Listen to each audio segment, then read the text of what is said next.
মাধ্যমিক পরীক্ষার্থীরা তোদের কিন্তু একদম বলতে পারিস টেস্ট পরীক্ষা দরজায় করা নাড়ছে। ঠিক আছে, মানে এই জাস্ট দরজায় তোর দরজা দিয়ে তোর ঘরে ঢোকা বাকি আর কি। তো এই করতে করতে কিন্তু তোরা মিঠুন স্যারকেও প্রচুরবার রিকোয়েস্ট করেছিস, আমাকেও আমার চ্যানেলে রিকোয়েস্ট করেছিস যে স্যার মাধ্যমিকের জীবন বিজ্ঞানের সাজেশনটা দিতে হবে। ফাইনাল সাজেশন তো ধামাকা সাজেশন তো পরে স্যারের চ্যানেলে আসবেই। তো আপাতত টেস্টের জন্য যেগুলো তোরা একটু ভালো করে দেখে যাবি সেই বিষয়টা নিয়ে আমি এই ভিডিওটা একটু আলোচনা করেছি মাধ্যমিক জীবন বিজ্ঞানের। ঠিক আছে, আহ এবং কোথায় কোথায় ছাত্রছাত্রীরা তো অনেক সময় ভুল করে সেটা আমি এই ভিডিওতে আলোচনা করছি। প্রথমেই চলে আসবো চ্যাপ্টার ওয়ান। চ্যাপ্টার ওয়ানে তোরা যেগুলো দেখে যাবি, দেখ চ্যাপ্টার ওয়ানে আমি তোদের জন্য একটা লিস্টও করেছি। পিডিএফ করে প্রথমেই বলবি না পিডিএফ কিভাবে পাবি, আমি পরে বলছি। তো চ্যাপ্টার ওয়ানে যেটার নাম হচ্ছে জীবজগতের নিয়ন্ত্রণ ও সমন্বয়, এখান থেকে তোর হচ্ছে টোটাল 19 নম্বর আসবে। এবার এখানে আমি যেটা বলছি যেগুলো ভালো করে দেখে যাবি, পিডিএফটা পাওয়ার আগে আমি যে কথাগুলো বলছি মন দিয়ে শোন, নাহলে পিডিএফটা পেয়ে কিছু বুঝতে পারবি না। 2 বা 3 নম্বরের প্রশ্ন হিসেবে যেগুলো ভালো করে দেখে যাবি, ধর ট্যাকটিক ট্রপিক ন্যাস্টিক চলনের যে পার্থক্য সেটা দেখবি, এবং অবশ্যই পার্থক্যের ক্ষেত্রে অবশ্যই বিষয় দিবি। ঠিক আছে, বিষয় না দিলে মাধ্যমিকেও পুরো নাম্বার দেবে না, টেস্টেও দেবে না। এটা কিন্তু দেখবি বহু স্যারেরা ম্যাডামরা বলেন। ঠিক আছে, সেম গত বছরে মানে কি বলবো, একজন ভূগোলের স্যারও বলছিলেন যে এরম না লিখলে ভূগোলেও কিন্তু তোরা নাম্বার পাবি না। পার্থক্য মানেই তোকে বিষয় দিতে হবে। সিজমোন্যাস্টি ফটোন্যাস্টি এইগুলো আলাদা করে কোশ্চেন আসতে পারে, এগুলো বলুক বা না বলুক তোকে উদাহরণ দিতে হবে। উদ্ভিদ হরমোনের কাজ, সিএসএফ এর কাজ। এবারে দেখ চোখের ছবিটা আসবে না, সেটা আমরা কম বেশি সবাই জানি, কিন্তু চোখের ছবি থেকে কাজ পড়তে পারে। তো কাজ যদি পড়ে হালকা করে একটা চোখের ছবির পাশে একটা রাফ স্কেচ তুই দেখিয়ে দিলে তো নাম্বারটা সেখানে বাড়বে। তারপর হচ্ছে পার্থেনোকার্পি, বিভিন্ন প্রাণী বা উদ্ভিদ হরমোনগুলোর যে কাজ সেটা তোরা দেখতে পারিস। এই প্রসঙ্গে বলে রাখি যে বিভিন্ন চ্যাপ্টার ওয়াইজ মাধ্যমিকের বিভিন্ন chapter wise one shot video আমার চ্যানেলে দেওয়া আছে। যদিও সব চ্যাপ্টার গুলো এখনো দেওয়া হয়নি, বাকি চ্যাপ্টার গুলো টেস্টের পর দেবো। তোরা চাইলে আমার চ্যানেল ভিজিট করতে পারিস। এই ভিডিও ডিসক্রিপশন বক্সে বা কমেন্ট সেকশনে তোরা আমার চ্যানেলের লিঙ্ক পেয়ে যাবি। আমার চ্যানেলের নাম হচ্ছে এখানে তোরা দেখতেও পাচ্ছিস স্ক্রিনে, বায়ো উইজার্ড দেবাংশু স্যার। তো এরপর যেটা করবি, হরমোনের ফিডব্যাক নিয়ন্ত্রণ, রেখাচিত্রের মাধ্যমে দেখাবি। দরজায় ঘন্টা বাজার শব্দ শুনে তুমি কিভাবে দরজা খুলবে সেটা শব্দচিত্রের মাধ্যমে দেখাও, খুব ইম্পর্টেন্ট। এবার দুটো কথা বলবো বিপরীতধর্মী কাজ হিসেবে আসতে পারে। ফ্লেক্সার আর এক্সটেন্সার পেশির কাজ বিপরীতধর্মী কেন, আর অ্যাবডাক্টর অ্যাডাক্টর পেশির কাজ বিপরীতধর্মী কেন, এটা কেন একটু ব্যাখ্যা করবি। আসতে পারে মায়োপিয়া, বল সকেট জয়েন্ট উদাহরণ হিসেবে করে যাবি। প্রোটানোপিয়া, ডিউটেরনোপিয়া, এগুলো হচ্ছে যে কোনটা কাকে বলে বা উদাহরণ সমেত একটু করবি। এরপর চলে আসবো এই চ্যাপ্টারে নিউরনের ছবি কিন্তু এসে গেছে বলতে পারিস। ঠিক আছে, তো নিউরনের ছবিতে ওই আমার চ্যানেল যেটা বললাম বায়ো ইউজার দেবাংশু স্যার, ওখানে দেখবি নিউরনের ছবিটা অনেকেই না প্রশ্ন তুই জানা সত্ত্বেও 5-এ 5 পায় না। কেন পায় না? ঠিকঠাক আঁকতে পারে না। তো নিউরনটা কিভাবে অতি অল্প সময় একদম 5-এ 5 পাওয়ার মতো আঁকবি, আমি নিজে হাতে এঁকে সেটা আমার চ্যানেলে দেখিয়ে দিয়েছি। সেটা তোরা চ্যানেলে ভিজিট করে ভিডিওটা দেখে নিবি, এই খুব শীঘ্রই দিয়েছি। আচ্ছা, নিউরনের ছবি করবি, সরল প্রতিবর্ত চাপের চিত্র করবি। অগ্রপিটুইটারি থেকে ক্ষরিত হরমোনগুলোর নাম ও কাজ, আর উদ্ভিদ হরমোনের একটা যে কোনো উদ্ভিদ হরমোনের উৎস, নাম, কাজ, এইভাবে প্রশ্ন আসতে পারে। এরপর চলে আসবো জীবনের প্রবাহমানতা, 17 নম্বর। এখানে যেটা করতে হবে, মাইটোসিস সমবিভাজন কেন, এই ধরনের প্রশ্ন পড়লে শুধু এটা লিখে ছেড়ে দিবি না, এটাকে অ্যারো অ্যারো দিয়ে দেখিয়ে দিবি যে কেন। মানে ধর 2n থেকে এক্ষেত্রে কি হয়, 2n থেকে 2n আর 2n দুটোই হয়ে যাচ্ছে। যদি ধর মিওসিসের ক্ষেত্রে বলে তাহলে 2n থেকে n, আবার n থেকে n, এখানেও n। এটা হচ্ছে মিওসিস 1, এটা হচ্ছে মিওসিস 2, এটা তোকে আলাদা করে বলতে হবে। কোষ বিভাজনের দশাগুলোর বৈশিষ্ট্য, মাইটোসিস মিওসিসের পার্থক্য, অবশ্যই বিষয় দিবি। স্টক সিয়ন, খন্ডিভবন, কোরাকোদ্গম, বৃদ্ধি বিকাশের সম্পর্ক, স্বপরাগযোগ, ইতর পরাগযোগের সুবিধা অসুবিধা, এগুলো বলবি। একটা মজার ব্যাপার শেখাই, অনেকেই স্বপরাগযোগের সুবিধা অসুবিধা আলাদা করে মুখস্থ করিস, ইতর পরাগযোগের সুবিধা অসুবিধা আলাদা করে মুখস্থ করিস। এটা এত বোকামি করার কোনো দরকার নেই। স্বপরাগযোগের সুবিধাটাই ইতর পরাগযোগের অসুবিধা, ইতর পরাগযোগের সুবিধাটাই স্বপরাগযোগের অসুবিধা, এরকম ভাবে তুই পড়তে পারিস। এরপর চলে আসবো এই চ্যাপ্টারে 5 মার্কস। এই চ্যাপ্টারে 5 মার্কসে মানে অযৌন জননের বিভাগ, প্রকরণ সৃষ্টিতে মিওসিসের ভূমিকা। ধর অনেক সময় 5কে তো 3+2 দিয়ে দেয়, তো সেক্ষেত্রে এরকম আসতেই পারে। আর অবশ্যই যেটা করবি, মানুষের লিঙ্গ নির্ধারণ, ফার্নের জনুক্রম, এবং তোকে হয়তো এরকম একটা কোনো অঙ্ক দিয়ে দিল, ধর বললো একটা সপুষ্পক উদ্ভিদের পাতার ক্রোমোজোম 2n = ধর কোনো একটা জায়গায় বললো 20, তাহলে তার মানে কি বলবো, তার ডিম্বাণুতে ক্রোমোজোম সংখ্যা কত, বা হয়তো শস্যকোষে ক্রোমোজোম সংখ্যা কত, এইরকম পড়তে পারে। তো তোরা জানিস শস্যকোষে অলওয়েজ 3n হয়, বাকিগুলো 2n, আর গ্যামেট হলে n। এরপর চলে আসবো চ্যাপ্টার 3, যেটা নিয়ে অনেকের ভয় থাকে কম বেশি, কিন্তু ভয়ের কিচ্ছু ব্যাপার নেই। বংশগতি থেকে 15 নম্বর আসবে এবং অঙ্ক আসবে এই চ্যাপ্টার থেকে, বুঝতেই পারছিস। তো অঙ্ক অ্যাভয়েড করে এই চ্যাপ্টারে তুই কিচ্ছু করতে পারবি না। তাই বংশগতিতে সব থেকে সহজে কিভাবে অঙ্ক করবি, বা এটা যদি কারুর বিন্দুমাত্র এটা কারুর বিন্দুমাত্র কিছু ভয় থেকে থাকলে আমার চ্যানেলে যাবি, বংশগতি ওয়ান শট বলে সার্চ করবি। খুব বেশি হলে এক দু সপ্তাহ আগে ভিডিওটা দিয়েছি, এমনি স্ক্রোল করেও, না হলে ওই ভিডিওটা অবশ্যই দেখে নিবি, ওয়ান শটে দেওয়া আছে। এরপর এই চ্যাপ্টার থেকে কিন্তু টেস্ট ক্রস, ব্যাক ক্রস, তাদের সম্পর্ক, মেন্ডেলের সূত্র, বর্ণান্ধতার লক্ষণ, চেকার বোর্ড, মেন্ডেলের মটর গাছ নির্বাচনের কারণ এবং 7 জোড়া বিপরীতধর্মী বৈশিষ্ট্য। ঠিক আছে, গ্যামেট নির্ণয়ের যে সূত্র, গ্যামেট নির্ণয়ের ক্ষেত্রে যে ধর 2 টু দি পাওয়ার n ফর্মে করবি, তোকে ধর দিয়ে দিল capital Y small Y, capital R small R, এখান থেকে যদি এটাকে তুই করিস, এখানে দেখ এখানে 1 জোড়া, এখানে 1 জোড়া, তাহলে 2 টু দি পাওয়ার 2 সমান 4 প্রকার গ্যামেট হবে। এটা শর্ট টেকনিক আমি শিখিয়ে দিলাম, এরকম আসতে পারে। ধর অঙ্ক হিসেবে কিন্তু আসবেই আমার ধারণা একটা দ্বিসংখ্যক, ম্যাক্সিমাম স্কুলে যেটা দেবে দেখবি, একটা দ্বিসংখ্যক জননের অঙ্ক, আর তার সাথে অল্টারনেট দিয়ে একটা লিঙ্গ সংযোজিত অঙ্ক।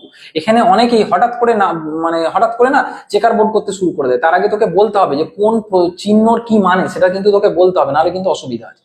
ঠিক আছে, এরপর চলে আসবো অভিব্যক্তি অভিযোজন, যেটা চ্যাপ্টার 4। চ্যাপ্টার 4-এ টোটাল 15 নম্বর আসবে।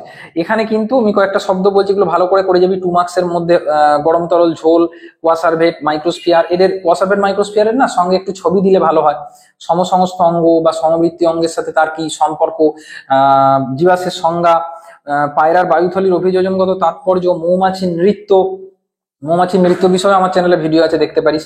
মিসিং লিঙ্ক, ঘোড়ার বিবর্তন, ল্যামার্কবাদ ও ডারউইনবাদের তত্ত্ব বা তার তুলনা, দুজন কি বলেছিল, বেসিক পার্থক্যটা তো নিশ্চয়ই জানিস। ল্যামার্ক কি বলেছিল বলতো?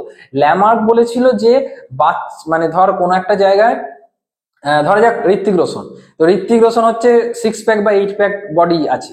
ল্যামার্ক মতবাদ যদি সত্যি হতো, ঋত্বিক রোশনের ছেলে বা মেয়ে জন্মানো মাত্রই সে 6 প্যাক বা 8 প্যাক নিয়ে জন্মাতো। এটা কি কোনোদিন হয়? নিশ্চয়ই হয় না। তাই ল্যামার্কবাদটা পরবর্তীকালে ভুল প্রমাণিত হয়েছে। আর ডারউইন বলেছিল, আমি যদি তোকে একটু দুটোর পার্থক্যটা বোঝাই, ল্যামার্ক বলেছিল জিরাফ সবসময় কি করছে, জিরাফ সবসময় সেই ছোটবেলায় সেই কমপ্ল্যানের অ্যাড তোরা দেখেছিলি কিনা আমি জানি না, ছোটবেলায় সেই এখন অতটা দেয় না, ছোটবেলায় দিত একটা বাচ্চা ঝুলছে, দিয়ে বলতো দেখো আমি বাড়ছি মাম্মি। হ্যাঁ, তো জিরাফ ওরকম ভাবে নাকি, ল্যামার্ক মতবাদ সত্যি হলে জিরাফ সবসময় ট্রাই করছে, দেখো আমি বাড়ছি মাম্মি, দেখো আমি বাড়ছি মাম্মি, দিয়ে জিরাফের গলার হাইট বেড়ে গেছিল। ডারউইন বলছে না ভাই, ওরকম ভাবে হয়নি, জিরাফ কমপ্ল্যানও খায়নি। তাহলে কিভাবে হয়েছিল? ছোট গলার জিরাফ আর বড় গলার জিরাফ দুটোই ছিল, কিন্তু পরিবেশের পরিস্থিতির জন্য গাছ ধর ছোট, তেমনি ছোট মাঝারি সাইজের গাছও ছিল, লম্বা সাইজের গাছও ছিল।